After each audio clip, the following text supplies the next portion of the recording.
बहुत समय पहले की बात है। एक हरे भरे जंगल में 3 दोस्त रहते थे, हाथी, मगरमच्छ और जिराफ। ये तीनों एक दूसरे के बहुत अच्छे मित्र थे। साथ में खेलते, साथ में खाना ढूंढते और शाम को साथ बैठकर गपशप करते। हाथी बहुत ताकतवर था। उसकी लंबी सूंड से वो पेड़ की ऊंची डालियों से फल तोड़ लेता था, नदी में मुंह डालकर पानी पीता और सूंड से पानी उठाकर अपने और अपने दोस्तों पर छिड़कता। सबको बहुत मजा आता। मगरमच्छ नदी का राजा था।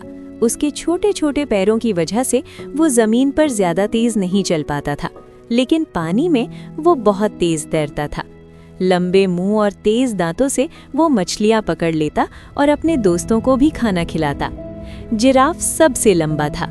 उसकी बहुत लंबी गर्दन की वजह से वो पेड़ की सबसे ऊंची डाली पर लगी पत्तियां खा लेता।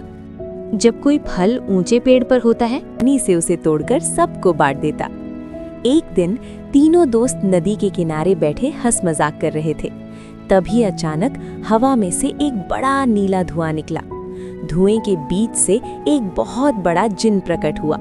उसका शरीर नीला था और आंखें बिजली की तरह चमक रही थीं। जिन ने गहरी आवाज में कहा, मैं एक जादुई जिन हूँ। आज मैं तुम तीनों की एक एक इच्छा पूरी करूँगा। जो चाहो मांग लो, लेकिन याद रखना, इच्छा सोच समझकर मांगना। तीनों दोस्त बहुत खुश हो गए। उन्होंने एक दूसरे की तरफ देखा और अपनी अपनी इच्छा सोचने लगे। सबसे पहले हाथी ने कहा, जिन साहब, मेरी सूंड बहुत लंबी है, इधर उधर फंस जाती है।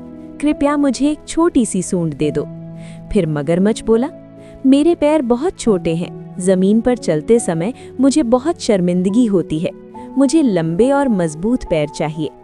आखिर में जिराफ ने थोड़ा शर्माते हुए कहा, मेरी गर्दन बहुत लंबी है, कभी कभी झुकने में तकलीफ होती है। काश मेरी गर्दन छोटी होती। जिन्न ने मुस्कुराते हुए कहा, ठीक है, तुम्हारी तीनों इच्छाएं पूरी होगी। आपको क्या लगता है, आगे क्या हुआ? हाथी ने क्या किया? या जिराफ ने अपनी जान जोखिम में डाली? या मगरमच्छ ने कोई ऐसा फैसला लिया जो सबको चौंका देगा? इस कहानी का आगे क्या हुआ जानने के लिए चैनल को सब्सक्राइब जरूर करना और कमेंट में जरूर लिखना पार्ट 2, क्योंकि अगला हिस्सा सबसे ज्यादा रोमांचक होने वाला है। धन्यवाद।